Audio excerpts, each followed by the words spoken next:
Hi, let's take a look at what we're drinking today.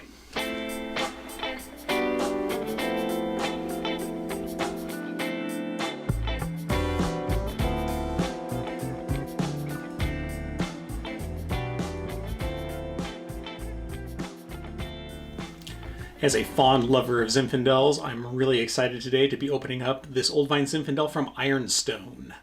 Ironstone is based in Murphy's, California, and sourced the grapes for this Old Vine Zinfandel from the Lodi area. Think highways 99 and 12, and you're getting pretty close to the vineyards. Let's open her up and see what we've got.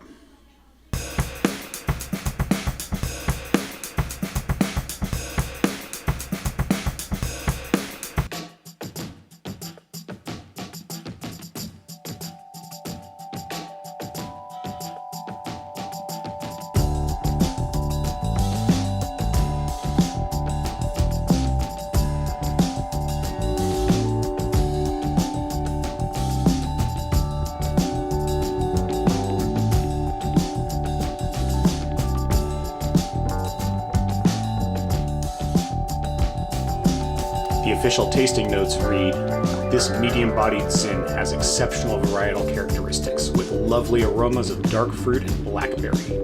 Subtle pepper spice mingles with richly concentrated fruit flavors of blackberry, ripe plums, and fresh red raspberries. Barrel aging creates a smooth, silky finish and unprecedented depth. The wine composition is 90% Zinfandel, 5% Petite Syrah, 5% Shiraz. Alcohol is 14.5% by volume, total acidity 5.5 grams per liter, residual sugar 3.5 grams per liter, and a pH of 3.78. It works well with a variety of dishes including most meats, pork, beef, and game, and some hearty stews and seafood, tomato-based pastas, and strong aged cheeses." Let's give this a taste. Or a smell first. Though it clocks in at 14.5%, I'm not getting a whole lot of alcohol on the nose. Rather some soft, maybe muddled pepper notes, black pepper, and a lot of vibrant red fruit. Nothing acidic, leaning more towards the sweet side, maybe a red plum, overripe strawberry.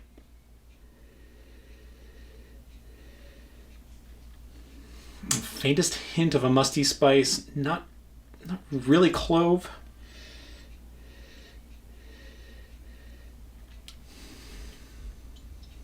Very earthy.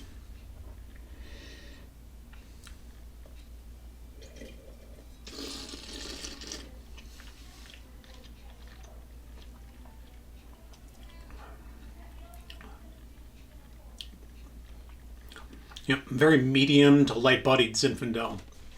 Not a whole lot of pepper expression in the mid-palate or the finish. It's mainly very fruity. Definitely not jammy by any stretch of the imagination, but definitely some of those like sweeter fruit notes, albeit encompassed within a wholly dry character. Good linger to the finish. I'm still getting some of that soft fruit as I roll my tongue around in my mouth.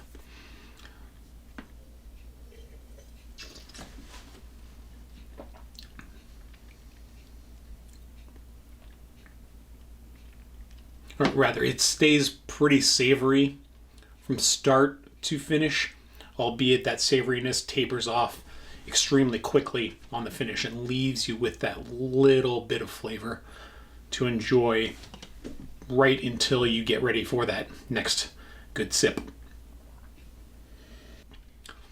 All in all, extremely easy to drink. It's not going to blow a Zinfandel connoisseur away, but it's going to be a nice daily drinker. When it comes to food pairings, this is a very versatile wine. Serve it with an appetizer plate, some cheese, prosciutto, whatever you have around, or pair it with a nice entree. Maybe not something super rich like a lamb stew, something with a little more nuance to it so that way the wine doesn't get completely overshadowed by it. Most importantly, though, you don't have to worry about this wine overpowering anything. Although, on the whole, while this is classified a dry wine, there are some sweet esters to it that you should be prescient of when you're looking to pair. Everyone's palate is different, so experiment with it. And at the price point, it's definitely very easy to go through a couple of bottles of these and find what works best for you and your loved ones.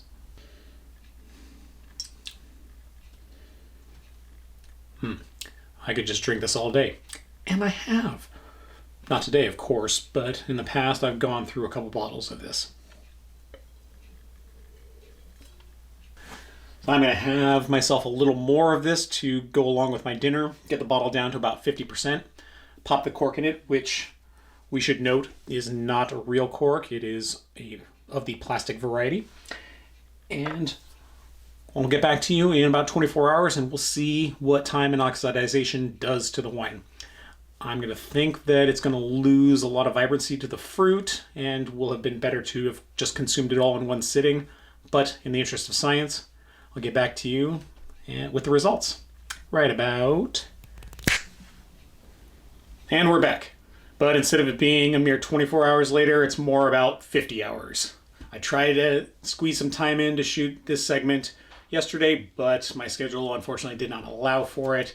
Got too late. I was going to shoot it this morning, but drinking wine at around 7, 8 a.m. from personal experience is not that great of an idea, no matter how much coffee you have on the sideline. So we're going to go ahead and pour a glass and see how this wine ages over 2 days of time.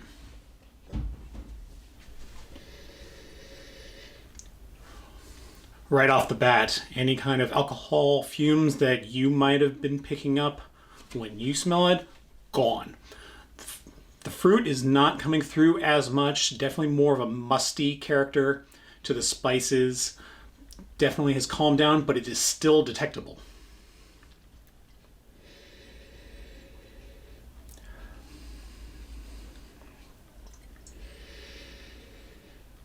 The fruit has a character almost as if you were making a compote over the stove. That deep concentration of sweet flavors modified by the heat.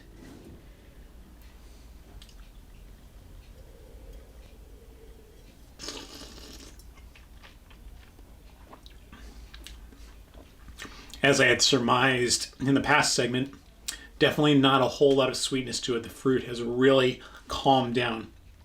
Still detectable on my tongue and the sides of the mouth, but definitely not as vibrant nor expressive.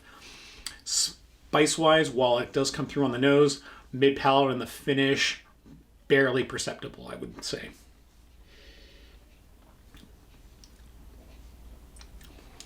Yeah. Let me take that back a little bit. On the finish, when I rub my tongue against the roof of my mouth, I'm getting a little bit of that musty clove spice, albeit a very trace amount. Definitely does not have that same long linger that it did when it was fresh.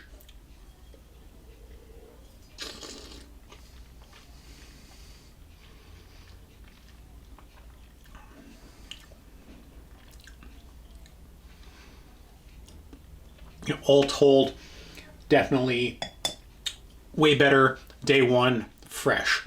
Still quite drinkable and enjoyable, but when you know what you had 2 days ago compared to this, it is a little bit of a letdown. As it is right now, it is still quite drinkable, albeit not as pleasurable an experience. I will definitely polish this off here with my upcoming dinner and still enjoy it. I think the food pairing will probably help it quite a lot, as there will be a lot more flavors my mouth will be processing, and therefore raise the wine up a notch. Maybe not to the heights that it had been on day one, but relatively close. All in all, price to performance ratio still great for this wine. Get it and drink it while it's fresh is my recommendation.